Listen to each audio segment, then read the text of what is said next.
बिस्मिल्लाहिर्रहमानिर्रहीम। अस्सलाम वालेकुम। लाखों करोड़ों दुरूदो सलाम नबी रहमत सल्लल्लाहु अलैहि वसल्लम पर और आपकी आल पर। मैं गुलाम मुस्तफ़ा हूँ और आप हमारा यूट्यूब चैनल और फेसबुक पेज देख रहे हैं। 22 जुलाई है साल 2026। नाज़रीन मोहतरम, सऊदी अरब के अंदर उनका एक अहम तरीन एयरपोर्ट है सऊदी अरब के अंदर। वहाँ पर धमाकों की इतलात मौसूल हो रही हैं, हमले किए गए हैं। इसकी मुकम्मल तफसील मैं आप लोगों के साथ शेयर करने जा रहा हूँ। पाकिस्तान जो है वो भी इस जंग में बर रास्त अब कूद पड़ा है और सऊदी अरब के अंदर जो हमले कर रहे हैं पाकिस्तान ने, उनके ऊपर हमलों का बाकायदा ऐलान कर दिया है, वार्निंग उनको जारी कर दी है। इसके साथ साथ एक अमरीकी F-15 जो एयरक्राफ्ट है उसको ईरान ने उड़ा दिया है। बड़ा तबाहकुन किस्म का अटैक किया है। आए इन तमाम चीज़ों को तफसील के साथ देखते हैं। आप लोगों से इल्तमास है, अगर आप इस चैनल पर नए हैं तो इसको लाजमी सब्सक्राइब कर लें और कमेंट सेक्शन में अपनी कीमती राय का इजहार भी ज़रूर फरमा लें। नाज़रीन मोहतरम, आज 22 जुलाई को सबसे पहले सऊदी अरब के अंदर एक वार्निंग जारी की गई। सऊदी अरब का जो शहर दमाम है वहाँ पर एक हंगामी मैसेज, एक हंगामी अलर्ट मोबाइल फ़ोन के ऊपर जारी हुआ कि अपना अपना जो है वो बचाव करें, अपनी हिफाजत खुद करें। ग्रुप की शक्ल में लोग ज़्यादा इकट्ठे ना हों और इसके साथ साथ जो एहतियाती तदाबीर हैं वो उनको सेंड की गई और बिलखसूस कहा गया कि फ़ोटोग्राफी या वीडियोग्राफी बिल्कुल भी ना की जाए। अगर कोई मिसाइल आ रहा है या इंटरसेप्ट हो रहा है या कहीं गिर रहा है, धमाका हो रहा है, तो उसकी वीडियो भी ना बनाई जाए। फोटोग्राफी से भी कहा गया कि आप इज्तनाब करें। फिर इसके बाद जो है वो चंद मिनटों के बाद देखते हैं हम कि या चंद घंटों के बाद सऊदी अरब की जानब से ये पैगाम मसूल होता है कि अब क्लियर हो चुकी है हर चीज़, अब आप मुतमईन रहें, इत्मीनान के साथ नॉर्मल ज़िंदगी बसर करें, ख़तरा जो है वो टल चुका है। लेकिन उससे चंद मिनट के बाद ही दोबारा ये खबर सामने आ जाती है कि सऊदी अरब के अंदर जो उसका दमाम शहर है, वहाँ पर जो उनका एक अहम तरीन एयरपोर्ट है किंग फहद इंटरनेशनल एयरपोर्ट, वहाँ पर जितने भी कमर्शियल त्यारे जा रहे हैं वो उस हवाई अड्डे के ऊपर लैंड नहीं कर रहे। इसकी बाकायदा फुटेज जो हैं वो ढेर सारे सोशल मीडिया के ऊपर आम तरीन जो न्यूज़ एजेंसीज हैं, मुख्तलिफ अकाउंट्स हैं, उन्होंने जारी कर दी कि उस एयरपोर्ट के ऊपर जनाबे वाला कोई त्यारा जो है वो लैंड ही नहीं कर रहा। तो उसके साथ ही फिर ये इतलात मौसूल हुई कि धमाकों की आवाज़ सुनी गई है। बड़े लेवल पर धमाके जो हैं वो उनकी आवाज़ें सुनी गई हैं। जो king Fahd airport international airport है दमाम के अंदर जो मौजूद है, उसको निशाना बना दिया गया है, वहां पर ये अटैक हुए हैं। और फिर इसके साथ ही ये खबर सामने आ जाती है कि एयरपोर्ट पर धमाकों की इतला के बाद हवाई अड्डे ने अब आर्जी तौर पर ऑपरेशन जो है वो मुअत्तल कर दिया है। इसी वजह से जो फ्लाइट्स हैं वो ऊपर ही गर्दिश कर रही हैं, उनको लैंड ही नहीं किए जाने की इजाज़त दी जा रही, क्योंकि एयरपोर्ट पर हंगामी सूरत हाल क्रिएट हो चुकी है।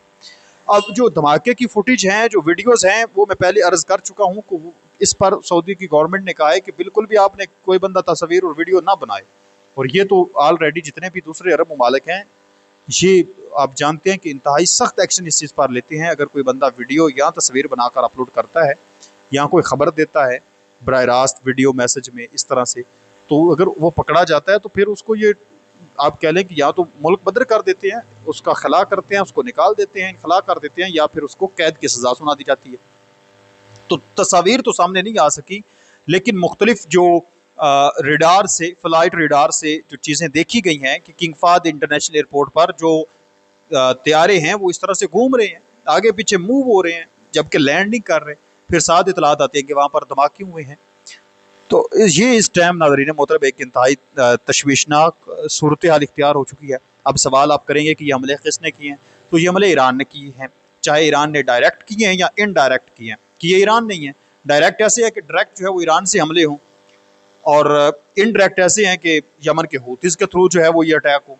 चूँकि यमन के हूतीज़ ने ही वार्निंग जारी की थी गुज़श्ता 24 घंटों के अंदर अंदर, बल्कि गुज़श्ता 4 दिनों में यमन के हूतीज़ के साथ इनकी एक भरपूर तरीके के साथ जंग जारी सारी है। जब सना एयरपोर्ट के ऊपर धमाके हुए तो उसके बाद यहाँ पर भी जो है वो हमले किए गए यमन के हूतीज़ की जानब से, जिनको इंटरसेप्ट कर दिया गया। और आज भी मुमकिन तौर पर हो सकता है कि ये जो धमाके की आवाज़ें सुनी जा रही हैं ये इंटरसेप्ट किया गया हो सऊदी अरब की जानब से, क्योंकि अब तक कितने लोग इसमें मारे गए हैं, कितना जानी माली नुकसान हुआ है, ये इतला सामने नहीं आ सकी। ताज़ा तरीन वाक़या हुआ है, ताज़ा तरीन है बिल्कुल, जब मैं आप लोगों के साथ ये तमाम चीज़ें बता रहा हूँ। और इसके साथ साथ ये भी है कि सऊदी अरब के शहर खोबर में अमरीकी अड्डे पर भी गोलाबारी जो है वो की गई है, वहाँ पर भी बारूद जो है वो फेंक कर हमला हुआ है।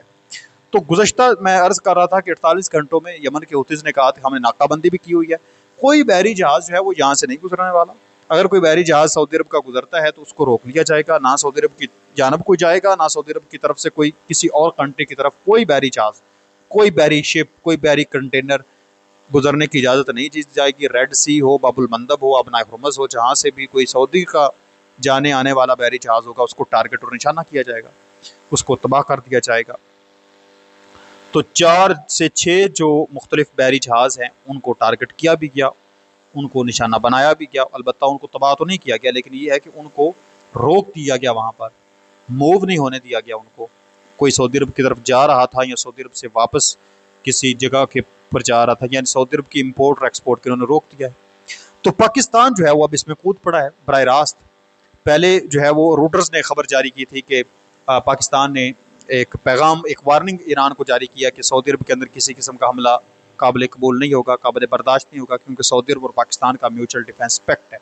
वो रॉयटर्स ने खबर जारी की थी, लेकिन अब पाकिस्तान की वजारत खारजा की जानब से बाकायदा तौर पर यह ऐलान हो गया है।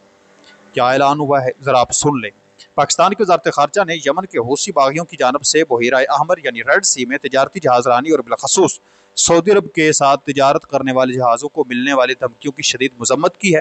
पाकिस्तान ने वाज़ेह किया है कि पाकिस्तानी परचम वाले जहाज़ों या बहरी मफादात के खिलाफ किसी भी जारहाना कार्रवाई को कौमी सलामती और खुद मुख्तारी के खिलाफ संगीन तरीन खतरा समझा जाएगा। इसके साथ साथ दफ्तर खारजा के मुताबिक अक़वाम मुत्तहिदा के चार्टर और बैनुल-अक़वामी कवानीन के तहत पाकिस्तान को दिफाए खुद इख्तियार यानी सेल्फ डिफेंस में अपने बहरी असासों के तहफ़्फ़ुज़ के लिए कानून के मुताबिक ताकत के इस्तेमाल समेत तमाम ज़रूरी इक़दामात का हक़ हासिल है। यानी उनको दो टोक पैगाम पहुँचा दिया गया है कि हमें यह हक़ हासिल है कि हम अपने बहरी असासों की, बहरी जहाज़ों की, बहरी कंटेनर्स की हिफाजत कर सकते हैं। अगर उसके ऊपर कोई हमला होता है तो हम बदले में हमला भी कर सकते हैं। तो ये यमन के हूतीज़ को पैगाम पाकिस्तान की जानब से पहुँचा दिया गया है कि जिस पर भी पाकिस्तान का झंडा लगा हुआ होगा आपने उसको ना तो रोकना है, ना उसके ऊपर हमला करना है। अगर आप उसके ऊपर हमला करेंगे तो हम आपके ऊपर हमला कर देंगे। तो अब होगा क्या, सऊदी अरब और यमन के हूतीज़ के दरमियान अब बराह रास्त एक जंगी माहौल है। तो अब मुमकिन तौर पर माहिरीन ये समझ रहे हैं कि जो सऊदी अरब के बहरी जहाज़ हैं उनके ऊपर भी पाकिस्तान का आपको झंडा लगा हुआ नजर आ सकता है, क्योंकि अगर सऊदी अरब के ऊपर हमला हो जाता है तो वो पाकिस्तान के ऊपर हमला है, फिर भी पाकिस्तान ने लड़ना है। तो इस वजह से हो सकता है कशीदगी कम रखने के लिए अब सऊदी अरब के जो जहाज़ है उनके ऊपर पाकिस्तान के झंडा जो है वो लगाकर उसको इस्तेमाल किया जाए। पर सूरत हाल इंतहाई तशवीशनाक है नाज़रीन मोहतरम। खित्ते के अंदर ये जो आग अब फैल रही है ये मजीद फैलती हुई नजर आ रही है। सेटेलाइट तस्वीर से तस्दीक होती है कि उर्दन में किंग फैसल एयरबेस पर एक हवाई जहाज के हैंगर को ताज़ा तरीन ईरानी हमले में निशाना बनाया गया है। ईरान ने कहा था कि हमले ने USAF यानी यूनाइटेड स्टेट एयर फोर्स के F-15 मेंटेनेंस हैंगर को निशाना बनाया। स्टोरेज में मुतअद्दिद MQ-9 रैपिड ड्रोन्स भी तबाह कर दिए, हेलीकॉप्टरों को भी नुकसान पहुंचा और अमरीकी जानी नुकसान भी हुआ। फिर इसके साथ साथ खबर सामने होती है कि ऐसा मालूम होता है कि पासदारान इनकलाब ने उर्दन के किंग फैसल एयरबेस पर खड़े F-15 त्यारे को तबाह करने में कामयाब हो गया है, यानी उसके मेंटेनेंस हैंगर को भी तबाह किया और F-15 एयरक्राफ्ट को भी तबाह किया है। तो ये ताज़ा तरीन इस टाइम मालूमात है जो मैंने आप लोगों के साथ शेयर की है। आप इस पर क्या कहते हैं ज़रूर बताएं। मिलते हैं और नई वीडियो में, तब तक अल्लाह निगहबान। पाकिस्तान हमेशा जिंदाबाद। वस्सलाम।